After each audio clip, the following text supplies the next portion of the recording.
Саламатсыңарбы, менин сүйүктүү, билимге умтулган окуучуларым. Силер менен мен Кара Суу районуна караштуу Курманжан Татка атындагы номер 86 мектеп-гимназия окуу-тарбия комплекси мекемесинин орус тили жана адабияты мугалими Эгембердиева Роза Салибековна эжекемер болмокчумун.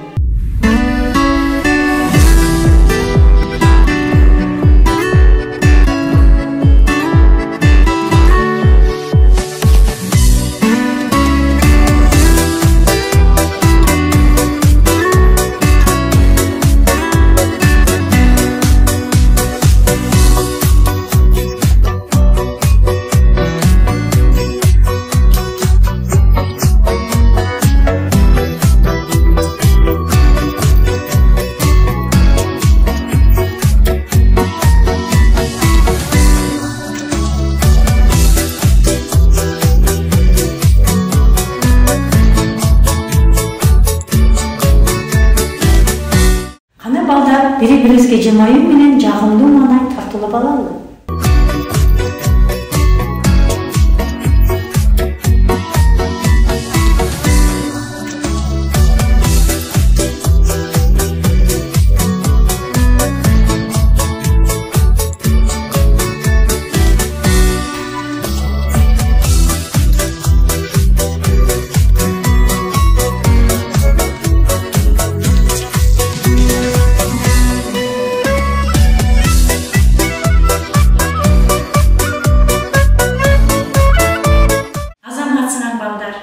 Силерге мен ийгилик каалаймын. Келгиле балдар, видеороликке көңүл бөлүңүз.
Таштанды таштаба, табиятты сакта.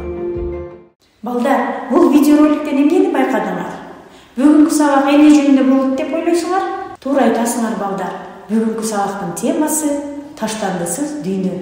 Балдар, бүгүнкү сабакта таштандылардын жаратылышка терс таасири жөнүндө маалымат аласыңар. Сынчыл ой жүгүртүү менен анализдеп, салыштырып, ажырата билесиңер. Алган билимиңерди турмушта пайдаланып, жана таштандыларды үйрөттүү таштаганга үйрөнүп калыптанасыңар. Коомду таза, таштандысыз жашоого үгүттөп, ага бакыт бересиңер. Анда балдар, билем, билгим келет, билдим ыкмасы менен иштейбиз. Адамдын жаратылышка жасаган мамилеси анын идеялык, адептик сапатына жараша болот.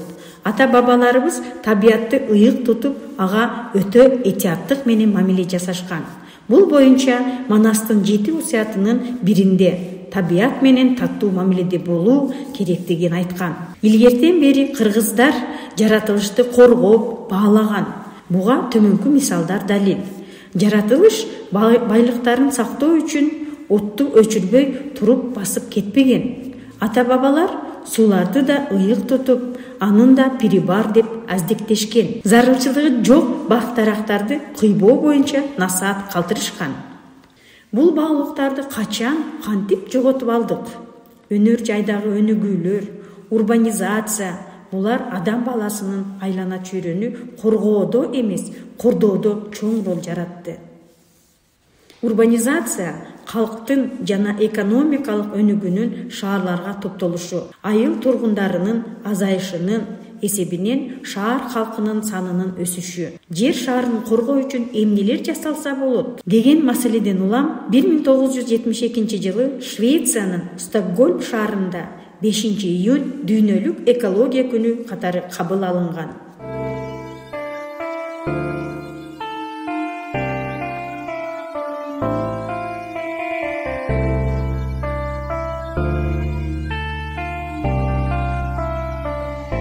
Дүйнөдө миллиарддаган пластик баштыкчалар колдонулуп жатат.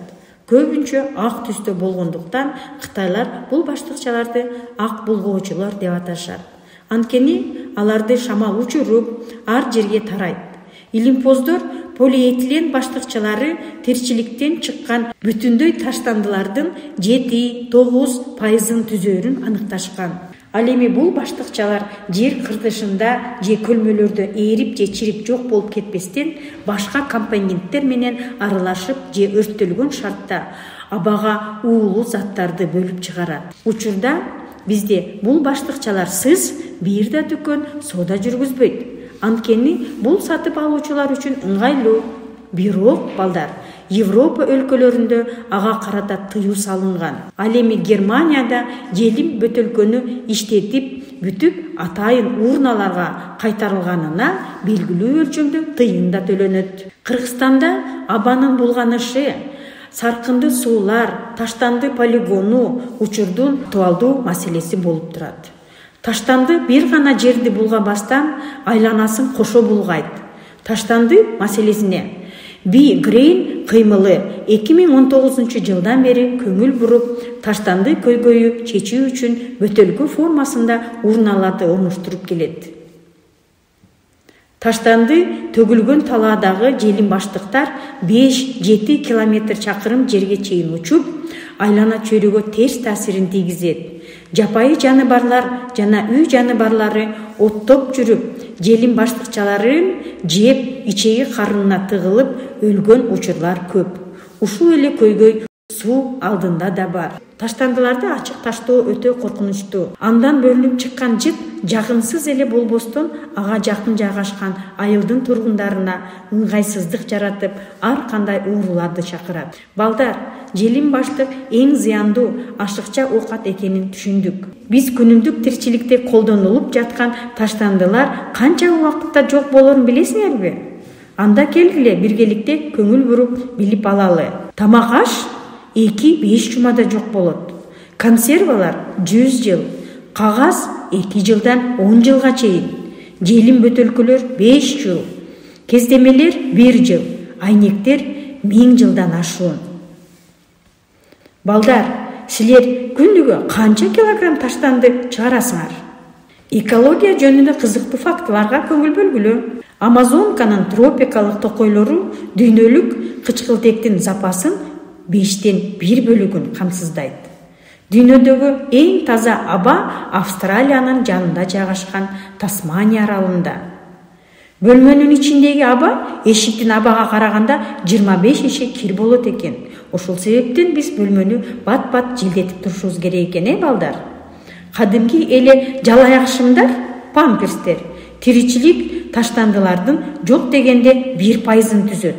Ал эми жалаяктын толук чирип жок болушуна 250 жыл керек. Балдар, аталган буюмдар таштандыдан арылууга жардамын берет. Күн сайын колдонулуу үчүн эко-комплектер.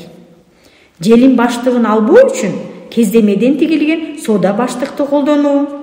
Азык-түлүк үчүн эко баштыктар, тамак аш контейнерлерин пластик таңгактагы тамакты сатып албаш үчүн, желим бөтөлкөлөрдөн баш тартуу үчүн, суу куюу үчүн идиш.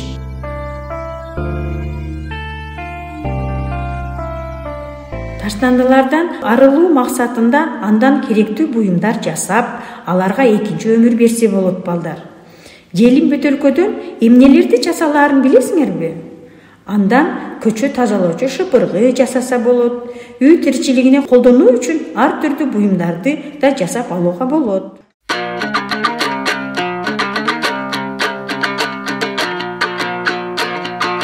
Мейлиң оң солго басалык, мемиреп уктап жаталык. Күнүмдүк жүрүш туруштан көрүнөт жакшы каталык. Билгендиң элгең айта албай, бир нерсең ичте такалып. Көңүл кош болбой өмүрдө, көздөрүбүздүн ачалык. Мекендиң үйдөй сезелик, мелтиреп турсун жасанып, аңдабас биздин иштерден ала тоо көзгө жашалып. Бабалар бизге бергенде, башкалар келип көргөндө, баладай турчу жашарып, көңүлдөр толуп мекенге, көз артпай анда чет элге, көрүнбөй кашчу капалык. Бул дүйнөнүн бейишин ала тоо деп атадык. Суктантып дүйнөң элдерин, сулуусу жердин аталып, суктан чуң ушул мекенге, суктантар эмне жасадык. Кадырын билбей жергемдин, капаргаң албай жашадык. Ырдагым келди жалпыңа, ыплас иштен тажанып, ойлорум болуп себепкер, ордобуз калар тазарып. Улуулар айтып өткөндөй ыймандын жарымы тазалыгы.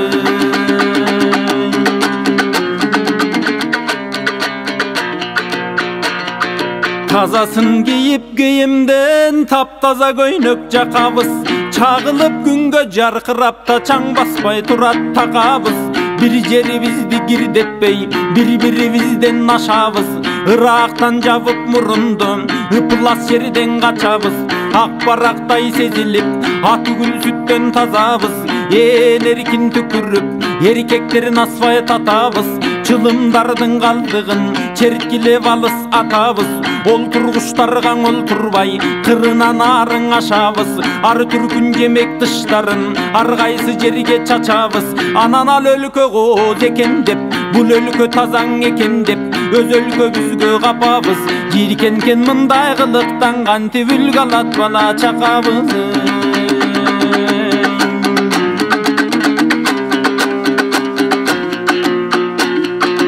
Тазалыкта доң иштеген тайманбас айым эрлерге, рахмат айтам чын дилден мына мекенчил кызматкерлерге. Мекенчил деген наамдын көркү чыкмагаттың ай, бирисилерге бергенде тырмактай кирди калтырбай, тыным албай тытынат, артык көрүп үйүнөн аянтыгандай шыпырат.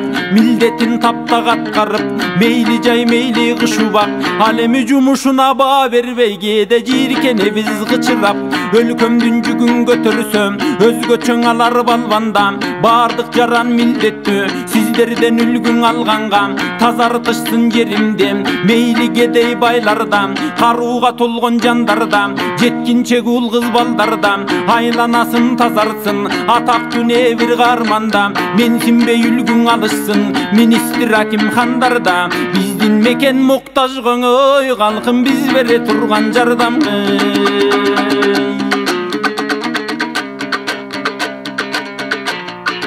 Мына балдар, бүгүнкү сабагыбыздан көптөгөн жаңы маалыматтарга ээ болдуңар деп ойлойм. Эмесе, бүгүнкү алган маалыматтарды канчалык деңгээлде эстеп калдыңар? Келгиле, бул шилтеме аркылуу кирип, өзүбүздү сынап көрөлү. Эгерде бардык суроолорго туура жооп берсеңер, анда силер бүгүнкү теманы жакшы түшүндүңөр деп ойлойм. Дүйнөлүк экология күнү канчанчы жылы кабыл алынган? А. 1972 жылы 5-июнь. Б. 2000 жылы 5-июль. В. 2023 жылы 5-август. Туура балдар. 1972 жылы 5-июнь күнү кабыл алынган. Эң узак убакытта жок болуучу таштанды бул кайсыл? А. Кагаздар. Б. Желим бөтөлкөлөр. В. Айнек. Туура балдар, айнек.